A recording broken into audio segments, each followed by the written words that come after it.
Subscribe कीजिए दोस्तों हमारे चैनल को। नोटिफिकेशन पाने के लिए बेल आइकन को प्रेस कीजिए। नमस्ते बच्चों, ऑनलाइन क्लास में आपका स्वागत है। देखो आपकी क्लास है 9, विषय है आपका हिंदी, बुक के क्षितिज भाग एक। इसके हमने 2 खंड है, एक खंड है इसका गद्य खंड, दूसरा खंड है उसका पद्य खंड।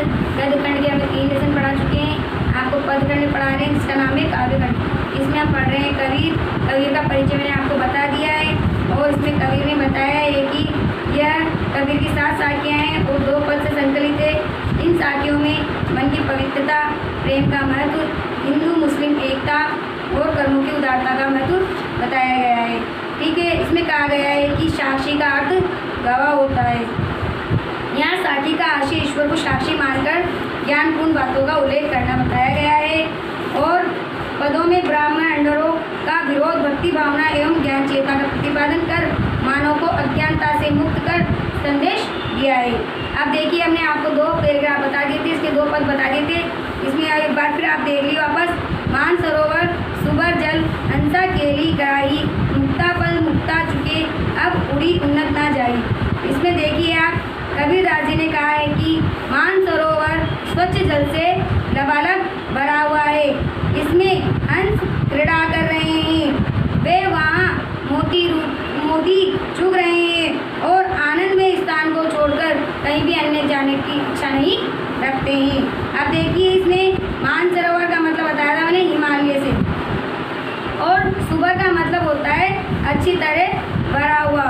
ठीक है, अब इसमें कवि ने कहा है कि भक्त का मन सरोवर आनंद रूपी जल से भरा हुआ है। मतलब जो भक्त का मन है वह स्वच्छ जल से भरा हुआ है। जो भक्त का मन है वह सरोवर रूपी आनंद जल से भरा हुआ है और उसमें जीवात्मा रूपी हंस क्रीड़ा कर रहा है। उसमें कौन? जीवात्मा। जैसे हंस का दिया गया ना कि उसमें हंस क्रीड़ा कर रहा है, उसी प्रकार से बताया गया उसमें जीवात्मा रूपी हंस क्रीड़ा कर रहा है यानी खेल रहा है। ठीक है, इसके बाद देखिए आप, इसमें शुद्ध मुक्त रूप जीवात्मा हंस क्रीड़ा कर रहा है, वह वहाँ आनंद रूपी मोती को चुगता है और वहीं पर मुक्ति पा लेने से वहीं पर मोक्ष प्राप्त करने पर वह अन्य जगह नहीं जाना चाहता है। अर्थात हमारे मन में परमात्मा का निवास होता है और उसे खोजने के लिए अन्यत्र हम कहीं जाने की आवश्यकता नहीं होती है। हमारे मन में ही हमें ईश्वर की प्राप्ति हो जाती है। ठीक है, अभी बताओ। देखो, पहला पद पूरा हो चुका है। दूसरा देखिए, प्रेमी ढूंढत में फिरा, प्रेमी मिले ना कोई, प्रेमी को प्रेमी मिले सब विष अमृत होई। इसमें मैंने आपको बताया था। देखिए, कबीर कहते हैं कि मैं सच्चे ईश्वर के प्रेमी को ढूंढता हुआ फिर रहा हूँ, पर मुझे ऐसा कोई प्रेमी नहीं मिला है। मतलब में जो सच्चा प्रेमी है, ईश्वर का भक्त है सच्चा, ऐसा मुझे सच्चा भक्त नहीं मिला है। जब ईश्वर के प्रेमी से प्रेमी मिला, जब ईश्वर का प्रेमी से प्रेमी मिला, तब मन की विषय वासनाओं का सारा विष अमृत के समान पवित्र हो गया है। अर्थात ईश्वर प्रेम के प्रभाव के हृदय से यानी ईश्वर के प्रेम के प्रभाव से मेरा मन आनंद से भर गया है और मेरी सारी बुराइयां समाप्त हो गई है। ये आपका दूसरा पैराग्राफ था। एक बार फिर देख लिए। इसमें कवि ने कहा है कि मुझे मैं ईश्वर के सच्चे भक्त को ढूंढता हुआ फिर रहा हूँ, लेकिन मुझे अभी तक ईश्वर का सच्चा भक्त नहीं मिला है। जब मैं ईश्वर के सच्चे भक्त से मिला, तब मेरे मन की विषय वासनाएं सारी विष के समान थी, जो पवित्र अमृत के समान पवित्र हो गई है। अर्थात ईश्वर प्रेम के प्रभाव से मेरा मन हृदय से आनंद से भर गया है और मेरी सारी बुराइयां समाप्त हो गई है। ये हमारा दूसरा पद है जो समाप्त हो गया है। अब देखिए आप, तीसरा पद पढ़ाती हूँ मैं आपको। हस्ती चढ़िए ज्ञान को, हस्ती चढ़िए ज्ञान को, सहज दुलीचा डारी, स्वान रूप संसारे, भूगन दे झक मारी। हस्ती का मतलब दिया गया है यहाँ पर हाथी से। सहज का मतलब होता है सरल स्वभाव, दुलीचा माने छोटा, स्वान माने कुत्ता और भूकर माने भोंकना। अब देखिए आप, एक बार मैं बता देती हूँ आपको। इसमें कबीर कहते हैं कि सहज समाधि का आसन बिजाकर, सहज समाधि का आसन बिछाकर हाथी रूपी सवारी करो। अर्थात यूँ है इसका कि ज्ञान प्राप्ति के लिए हमें सीधे सरल स्वभाव से ही समाधि लगानी पड़ेगी। मतलब हमें ज्ञान प्राप्ति के लिए किसी की भी नहीं सुनना है, सिर्फ अपने मन की करना है। तो यहाँ पर बताया गया है कि ज्ञान प्राप्ति के लिए सहज समाधि लगाओ। यह संसार तो कुत्ते के समान है। ये संसार किसके समान है? ये संसार तो कुत्ते के समान है। यदि तुम्हारी बुराई करने वाले कुत्ते की तरह भौंकते हैं, जो तुम्हारी बुराई करते हैं वह कुत्ते की तरह भौंकते हैं, उनकी चिंता मत करो, ठीक है। अर्थात वह स्वयं ही चुप हो जाएंगे। जो तुम्हारी बुराई करते हैं, तुम्हारी निंदा करते हैं, कुत्ते के समान भौंकते हैं, बोलते रहते हैं, उनकी तुम चिंता मत करो, वह स्वयं ही चुप हो जाएंगे। इसका अर्थ यह है कि प्रभु भक्ति को संसार में, यानी प्रभु का जो भक्त है उसको संसार में किसी की भी परवाह नहीं करना चाहिए। उसको बिना किसी की परवाह किए ही अपनी साधना के पथ पर आगे बढ़ता रहना चाहिए। यानी अपनी जो भक्ति है, अपने भक्ति के मार्ग पर उसको आगे बढ़ते रहना चाहिए। उसको किसी की चिंता नहीं करनी चाहिए। ये आपका तीसरा पैराग्राफ था। इसको एक बार मैं फिर बता देती हूँ, देखिए आप। कबीर कहते हैं कि सहज समाधि का आसन बिछाकर स्वयं हाथी के ऊपर सवारी करो।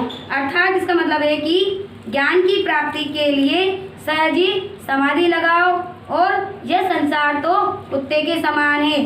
अर्थात यहाँ पर तो तुम्हारी निंदा करने वाले बहुत से लोग हैं, तुम उनकी चिंता मत करो, वह स्वयं ही चुप हो जाएंगे। प्रभु के भक्त को संसार में, इसमें कवि ने कहा है कि जो प्रभु का भक्त है उसको संसार में किसी की भी चिंता नहीं करनी चाहिए। बिना किसी की परवाह किए उसे अपने भक्ति के पथ पर आगे बढ़ते रहना चाहिए, ठीक है। ये आपका तीसरा पैराग्राफ हो गया। आप देखिए अब चौथा पैराग्राफ बताते अपन। पका पकी के कारणे सब जग रहा भुलान, निरपक होई के हरि भजे सोई संत सुजान। पका पकी का मतलब होता है पक्ष और विपक्ष। अब देखिए इसमें कवि ने कहा है कि संसार में सभी लोग समर्थन और विरोध करने में लगे हुए हैं। कुछ लोग समर्थन करते हैं, कुछ लोग विरोध करते हैं। इस तरह पक्ष विपक्ष में पढ़कर लोग ईश्वर को भूल जाते हैं। क्या हुआ? इस तरह जैसे कोई अपना समर्थन करता है, कोई अपने पक्ष में बोलता है और कोई अपना विरोध करता है। इस पक्ष में इसमें पढ़कर लोग ईश्वर को भूल जाते हैं। तो इसमें यह बताया गया है, कवि ने यह बताया है कि ज्ञानी व्यक्ति को, सज्जन व्यक्ति को पक्ष विपक्ष में भेदभाव नहीं करना चाहिए। वह तो निष्पक्ष होकर उसको अपनी भजन भक्ति में भाव रखना चाहिए। अर्थात उसे निष्पक्ष होकर सिर्फ ईश्वर का भजन करना चाहिए।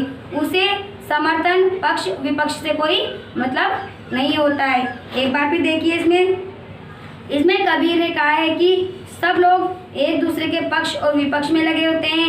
एक दूसरे के पक्ष और विपक्ष में पढ़कर वह ईश्वर को भूल जाते हैं। लेकिन इसमें कवि ने यह कहा है कि सज्जन व्यक्ति तो वह होता है जो पक्ष और विपक्ष में भेद ना करके सिर्फ ईश्वर का ध्यान करता है, उसकी भक्ति में मग्न रहता है। उसको निष्पक्ष होकर ईश्वर की भक्ति करनी चाहिए। ये आपका चौथा पैराग्राफ, ये पद भी पूरा हो चुका है। फिर इसके बाद देखिए आप, हिंदू मुआ राम कही, मुसलमान खुदाई, कहे कबीर सो जीवता, जो दूर के निकट न जाए। इसमें देखिए आप, मुआ का मतलब दिया गया है यहाँ पर मर गया।